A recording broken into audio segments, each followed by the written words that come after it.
ओम शांति, ओम शांति, ओम शांति। 23/6/25 प्रातः मुरली। ओम शांति। बाप दादा मधुबन। मीठे बच्चे, तुम्हारा पहला पहला सबक पाठ है। मैं आत्मा हूँ, शरीर नहीं। आत्म अभिमानी होकर रहो तो बाप की याद रहेगी।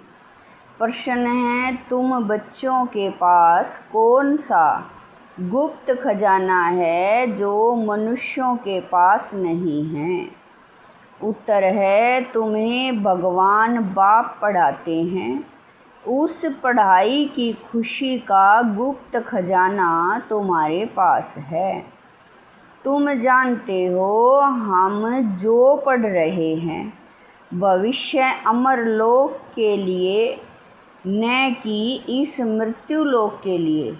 बाप कहते हैं, सवेरे सवेरे उठकर घूमो फिरो, सिर्फ पहला पहला पाठ याद करो तो खुशी का खजाना जमा होता जाएगा।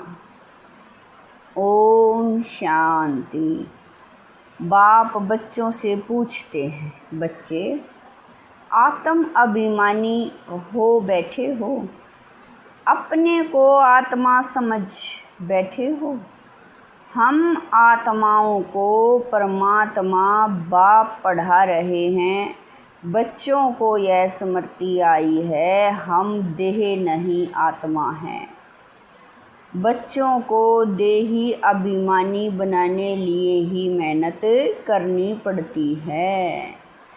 बच्चे आत्म अभिमानी रह नहीं सकते, घड़ी घड़ी देह अभिमान में आ जाते हैं।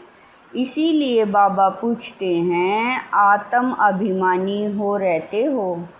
आत्म अभिमानी होंगे तो बाप की याद आएगी। अगर देह अभिमानी होंगे तो लौकिक संबंधी याद आएंगे। पहले पहले यह शब्द याद रखना पड़े, हम आत्मा हैं। मुझ आत्मा में ही 84 जन्मों का पार्ट भरा हुआ है। यह पक्का करना है, हम आत्मा हैं। आधा कल्प तुम देह अभिमान हो रहे हो। अभी सिर्फ संगम युग पर ही बच्चों को आत्म अभिमानी बनाया जाता है। अपने को देह समझने से बाप याद नहीं आएगा। इसलिए पहले पहले यह पाठ पक्का कर लो, हम आत्मा बेहद बाप के बच्चे हैं। देह के बाप को याद करना कभी सिखलाया नहीं जाता है। अब बाप कहते हैं, मुझ पारलौकिक बाप को याद करो। आत्म अभिमानी बनो। देह अभिमानी बनने से देह के संबंध याद आएंगे। अपने को आत्मा समझ और बाप को याद करो। यही मेहनत है। यह कौन समझा रही हैं? हम आत्माओं का बाप, जिनको सब याद करते हैं। बाबा आओ, आकर इस दुख से लिबरेट करो। बच्चे जानते हैं, इस पढ़ाई से हम भविष्य के लिए ऊंच पद पाते हैं। अभी तुम पुरुषोत्तम संगम युग पर हो। इस मृत्युलोक में अब बिल्कुल रहना नहीं है। यह हमारी पढ़ाई है ही। भविष्य 21 जन्म लिए हम सतयुग अमरलोक के लिए पढ़ रहे हैं। अमर बाबा हमको ज्ञान सुना रहे हैं। तो यहाँ जब बैठते हो, पहले पहले अपने को आत्मा समझ बाप की याद में रहना है, तो विक्रम विनाश होंगे। हम अभी संगम युग पर हैं। बाबा हमको पुरुषोत्तम बना रहे हैं। कहते हैं, मुझे याद करो तो तुम पुरुषोत्तम बन जाएंगे। मैं आया हूँ मनुष्य से देवता बनाने। सतयुग में तुम देवता थे, अभी जानते हो कैसे सीढ़ी उतरे हैं। हमारी आत्मा में 84 जन्मों का पार्ट नूंदा हुआ है। दुनिया में कोई नहीं जानते। यह भक्ति मार्ग अलग है, यह ज्ञान मार्ग अलग है। जिन आत्माओं को बाप पढ़ाते हैं वह जाने, और न जाने कोई। यह है गुप्त खजाना भविष्य के लिए। तुम पढ़ते ही हो अमर लोक के लिए, न कि इस मृत्यु लोक के लिए। अब बाप कहते हैं सवेरे उठकर घूमो फिरो, पहला पहला सबक यह याद करो कि हम आत्मा हैं, न कि शरीर। हमारा रूहानी बाबा हमको पढ़ाते हैं। यह दुख की दुनिया अब बदलनी है। सतयुग है सुख की दुनिया। बुद्धि में सारा ज्ञान है। यह है रूहानी सेपरेचुअल नॉलेज। बाप ज्ञान का सागर सेपरेचुअल फादर है। वह है देही का बाप, बाकी तो सभी देह ही संबंधी हैं। बाबा कह रहे हैं बाकी तो सभी देह के ही संबंधी हैं। अब देह के संबंध तोड़ एक से जोड़ना है। गाते भी हैं मेरा तो एक दूसरा न कोई। हम एक बाप को ही याद करते हैं, देह को भी याद नहीं करते। यह पुरानी देह तो छोड़नी है। यह भी तुमको ज्ञान मिलता है। यह शरीर कैसे छोड़ना है, याद करते करते शरीर छोड़ देना है। इसीलिए बाबा कहते हैं देही अभिमानी बनो, अपने अंदर गोठते रहो। बाप बीज और झाड़ को याद करना है। शास्त्रों में यह कल्प वृक्ष का वृतांत है। यह भी बच्चे जानते हैं। हमको ज्ञान सागर बाप पढ़ाते हैं, कोई मनुष्य नहीं पढ़ाते हैं। यह पक्का कर लेना है, पढ़ना तो है ना। सतयुग में भी देहदारी पढ़ाते हैं, यह देहदारी नहीं है। यह कहते हैं मैं पुरानी देह का आधार ले तुमको पढ़ाता हूँ। कल्प कल्प मैं तुमको ऐसे पढ़ाता हूँ, फिर कल्प बाद भी ऐसे पढ़ाऊँगा। अब मुझे याद करो तो तुम्हारे विक्रम विनाश होंगे। मैं ही पतित पावन हूँ, मुझे ही सर्वशक्तिमान कहते हैं। परंतु माया भी कम नहीं है, वह भी शक्तिमान है। बाबा कह रहे हैं माया भी कम नहीं है, वह भी शक्तिमान है। कहाँ से गिराया है? अब याद आता है ना 84 के चक्कर का भी गायन है। यह मनुष्य की ही बात है। बहुत पूछते हैं जानवरों का क्या होगा। अरे यहाँ जानवर की बात नहीं, बाप भी बच्चों से बात करते हैं। बाहर वाले तो बाप को जानते ही नहीं, तो वह क्या बात करेंगे। कोई कहेंगे हम बाबा से मिलने चाहते हैं, अब जानते कुछ भी नहीं, बैठकर उल्टे सुल्टे प्रश्न करेंगे। 7 दिन का कोर्स करने के बाद भी पूरा कुछ समझते नहीं हैं कि यह हमारा बेहद का बाप है। जो पुराने भक्त हैं, जिन्होंने बहुत भक्ति की हुई है, उनकी बुद्धि में तो ज्ञान की सब बातें बैठ जाती हैं। भक्ति कम की होगी तो बुद्धि में कम बैठेगा। तुम हो सबसे जास्ती पुराने भक्त। गाया भी जाता है भगवान भक्ति का फल देने लिए आते हैं, परंतु किसी को यह थोड़ा ही पता है ज्ञान मार्ग और भक्ति मार्ग बिल्कुल ही अलग हैं। सारी दुनिया है भक्ति मार्ग में, कोटों में कोई आकर यह पढ़ते हैं। समझानी तो बहुत मीठी है। 84 जन्मों का चक्कर भी मनुष्य ही जानेंगे ना। तुम आगे कुछ नहीं जानते थे, शिव को भी नहीं जानते थे। शिव के मंदिर कितने ढेर हैं, शिव की पूजा करते, जल चढ़ाते हैं, शिवाय नमः करते। क्यों पूजते हैं कुछ पता नहीं। लक्ष्मी नारायण की पूजा क्यों करते, वह कहाँ गए कुछ पता नहीं। भारतवासी ही हैं जो अपने पूज्य को बिल्कुल जानते नहीं। क्रिश्चियन जानते हैं क्राइस्ट फलाने संवत में आया, आकर स्थापना की। शिव बाबा को कोई भी नहीं जानते, पतित पावन भी शिव को ही कहते हैं। वही ऊंचते ऊंच है ना, उनकी सबसे जास्ती सेवा करते हैं। सर्व का सदगति दाता है, तुमको देखो कैसे पढ़ाते हैं। बाप को बुलाते भी हैं कि आकर पावन बनाओ। मंदिर में कितनी पूजा करते हैं, कितनी धूमधाम, कितना खर्चा करते हैं। श्रीनाथ के मंदिर में, जगन्नाथ के मंदिर में जाकर देखो तो एक ही जगन्नाथ के पास चावल का हांडा चढ़ाते हैं। श्रीनाथ पर तो बहुत माल बनाते हैं। फर्क क्यों होता है, कारण चाहिए ना। श्रीनाथ को भी काला, जगन्नाथ को भी काला कर देते हैं। कारण तो कुछ भी नहीं समझते। जगतनाथ लक्ष्मी नारायण को ही कहते हैं, या राधे कृष्ण को कहेंगे। राधे कृष्ण लक्ष्मी नारायण का संबंध क्या है, यह भी कोई नहीं जानते हैं। अभी तुम बच्चों को मालूम पड़ा है कि हम पूज्य देवता थे, फिर पुजारी बने हैं, चक्कर लगाया।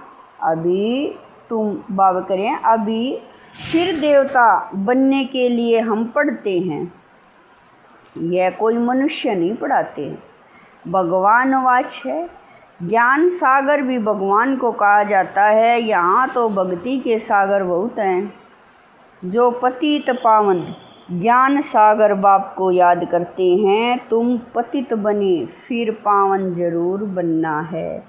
यह है ही पतित दुनिया, यह स्वर्ग नहीं है। वैकुंठ कहाँ है यह किसी को पता नहीं है। कहते हैं वैकुंठ गया, तो फिर नरक का भोजन आदि तुम उनको क्यों खिलाते हो। सतयुग में तो बहुत ही फल फूल आदि होते हैं। यहाँ क्या है, यह है नरक। अभी तुम जानते हो बाबा द्वारा हम स्वर्गवासी बनने का पुरुषार्थ कर रहे हैं। पतित से पावन बनना है। बाप ने युक्ति तो बताई है, कल्प कल्प बाप भी युक्ति बतलाते हैं। मुझे याद करो तो विक्रम विनाश होंगे। अभी तुम जानते हो हम पुरुषोत्तम संगम युग पर हैं। तुम ही कहते हो बाबा हम 5000 वर्ष पहले यह बने थे। तुम ही जानते हो कल्प कल्प यह अमर कथा बाबा से सुनते हैं।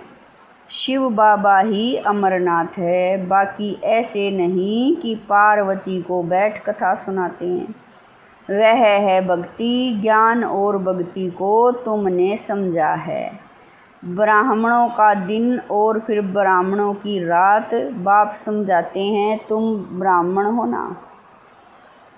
आदि देव भी ब्राह्मण ही था, देव नहीं कहेंगे। आदि देव के पास भी जाते हैं।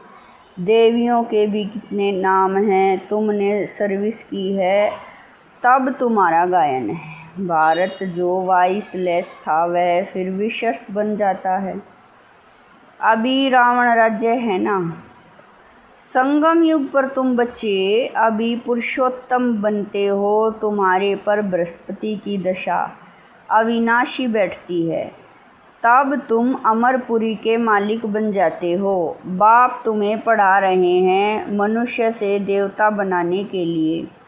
स्वर्ग के मालिक बनने को बृहस्पति की दशा कहा जाता है। तुम स्वर्ग अमरपुरी में तो जरूर जाएंगे, बाकी पढ़ाई में दशाएं नीचे ऊपर होती रहती हैं, याद ही भूल जाती है। बाप ने कहा है मुझे याद करो। गीता में भी है भगवान वाच, काम महाशत्रु है। पढ़ते भी हैं परंतु विकार को जीतते थोड़ा ही हैं। भगवान ने कब कहा 5000 वर्ष हुआ, अब फिर भगवान कहते हैं काम महाशत्रु है, इन पर जीत पानी है। यह आदि मध्य अंत दुख देने वाला है। मुख्य है काम की बात, इस पर ही पतित कहा जाता है। अभी पता पड़ा है यह चक्र फिरता है। हम पतित बनते हैं, फिर बाप आकर पावन बनाते हैं। ड्रामा अनुसार बाबा बार बार कहते हैं पहले पहले अलफ की बात याद करो, श्रीमत पर चलने से ही तुम श्रेष्ठ बनेंगे। यह भी तुम समझते हो हम पहले श्रेष्ठ थे, फिर भ्रष्ट बने, अब फिर श्रेष्ठ बनने का पुरुषार्थ कर रहे हैं। दैवी गुण धारण करना है, किसी को भी दुख नहीं देना है, सबको रास्ता बताते जाओ। बाप कहते हैं मुझे याद करो तो पाप कट जाएं। पतित पावन तुम मुझे ही कहते हो ना, यह कोई को पता नहीं कि पतित पावन कैसे आकर पावन बनाते हैं। कल्प पहले भी बाप ने कहा था माँ में कम याद करो, यह योग अग्नि है जिससे पाप दग्ध होते हैं। खाद निकलने से आत्मा पवित्र बन जाती है। खाद सोने में ही डालते हैं, फिर जेवर भी ऐसा बनता है। अभी तुम बच्चों को बाप ने समझाया है आत्मा में कैसे खाद पड़ती है, उनको निकालना है। बाप का भी ड्रामा में पार्ट है जो तुम बच्चों को आकर देही अभिमानी बनाते हैं। पवित्र भी बनना है। तुम जानते हो सतयुग में हम वैष्णव थे, पवित्र गृहस्थ आश्रम था। अभी इस पवित्र बाबा कह रहे हैं अभी हम पवित्र बने और विष्णुपुरी के मालिक बनते हैं। तुम डबल वैष्णव बनते हो, सच्चे सच्चे वैष्णव तुम हो। वह है विकारी वैष्णव धर्म के, तुम हो निर्विकारी वैष्णव धर्म के। अभी एक तो बाप को याद करते हो और नॉलेज जो बाप में है वह तुम धारण करते हो। तुम राजाओं का राजा बनते हो, वह राजाएं बनते हैं। अल्पकाल एक जन्म के लिए तुम्हारी राजाई है। 21 पीढ़ी अर्थात फुल एज पास करते हो, वहाँ कब अकाले मृत्यु नहीं होगी। तुम काल पर जीत पाते हो। समय पर बाबा करें समय जब होता है तो समझते हो अब यह पुरानी खल छोड़ नहीं लेनी है। तुमको साक्षात्कार होगा। खुशी के बाजे बजते रहते हैं। तमो प्रधान शरीर को छोड़ सतो प्रधान शरीर लेना, यह तो खुशी की बात है। वहाँ 150 वर्ष आयु एवरेज रहती है, यहाँ तो अकाले मृत्यु होती रहती है। क्योंकि भोगी हैं जिन बच्चों का योग यथार्थ है, उनकी सर्व कर्मेंद्रियाँ योग बल से वश में होंगी। योग में पूरा रहने से कर्मेंद्रियाँ शीतल हो जाती हैं। सतयुग में तुमको कोई भी कर्मेंद्रियाँ धोखा नहीं देती हैं। कभी ऐसा नहीं कहेंगे कि कर्मेंद्रियाँ वश में नहीं हैं। तुम बहुत ऊंचे ते ऊंच पद पाते हो। इनको कहा जाता है बृहस्पति की अविनाशी दशा। वृक्षपति मनुष्य सृष्टि का बीज रूप है बाप। बीज है ऊपर में, उनको याद भी ऊपर में करते हैं। आत्मा बाप को याद करती है। तुम बच्चे जानते हो बेहद का बाप हमको पढ़ाते हैं। वह आते ही एक बार हैं अमर कथा सुनाने। अमर कथा कहो, सत्यनारायण की कथा कहो, उस कथा का भी अर्थ नहीं समझते हैं। सत्यनारायण की कथा से नर से नारायण बनते हैं। अमर कथा से तुम अमर बनते हो। बाबा हर एक बात क्लियर कर समझाते हैं। अच्छे मीठे मीठे शकील दे बच्चों प्रति माता पिता बाप दादा का याद प्यार और गुड मॉर्निंग। रूहानी बाप की रूहानी बच्चों को नमस्ते। हम रूहानी बच्चों की रूहानी माता पिता बाप दादा को दिलवा जान शिकवा प्रेम से याद प्यार गुड मॉर्निंग नमस्ते। ओम शांति। मेरे बाबा, मीठे बाबा, प्यारे बाबा, लाख लाख शुक्रिया मेरे बाबा। धारणा के लिए मुख्य सार हैं। नंबर 1, योग बल से अपनी सर्व कर्मेंद्रियों को वश में करना है। एक वृक्षपति बाप की याद में रहना है। सच्चा वैष्णव अर्थात पवित्र बनना है। नंबर 2, सवेरे उठकर पहला पाठ पक्का करना है कि मैं आत्मा हूँ, शरीर नहीं। हमारा रूहानी बाबा हमको पढ़ाते हैं, यह दुख की दुनिया अब बदलनी है। ऐसे बुद्धि में सारा ज्ञान सिमरण होता रहे। वरदान है, हर खजाने को कार्य में लगाकर पद्मों की कमाई जमा करने वाले पद्मा पदम भाग्यशाली भवै। वरदान है, हर खजाने को कार्य में लगाकर पद्मों की कमाई जमा करने वाले पद्मा पदम भाग्यशाली भवै। हर सेकंड पद्मों की कमाई जमा करने का वरदान ड्रामा में संगम के समय को मिला हुआ है। ऐसे वरदान को स्वयं प्रति जमा करो और औरों के प्रति दान करो। ऐसे ही संकल्प के खजाने को, ज्ञान के खजाने को, स्थूल धन रूपी खजाने को कार्य में लगाकर पद्मों की कमाई जमा करो, क्योंकि इस समय स्थूल धन भी ईश्वर अर्थ समर्पण करने से एक नया पैसा, एक रत्न समान वैल्यू का हो जाता है। तो इन सर्व खजानों को स्वयं के प्रति व सेवा के प्रति कार्य में लगाओ तो पद्मा पदम भाग्यशाली बन जाएंगे। स्लोगन है, जहाँ दिल का स्नेह है वहाँ सबका सहयोग सहज प्राप्त होता है। स्लोगन है, जहाँ दिल का स्नेह है वहाँ सबका सहयोग सहज प्राप्त होता है। अव्यक्त इशारे आत्मिक स्थिति में रहने का अभ्यास करो, अंतर्मुखी बनो। अब ऐसे ट्रांसपेरेंट, पारदर्शी हो जाओ जो आपके शरीर के अंदर आत्मा विराजमान है वह स्पष्ट सभी को दिखाई दे। आपका आत्मिक स्वरूप उन्हों को अपने आत्मिक स्वरूप का साक्षात्कार कराए। इसको ही कहते हैं अव्यक्त व आत्मिक स्थिति का अनुभव कराना। ओम शांति।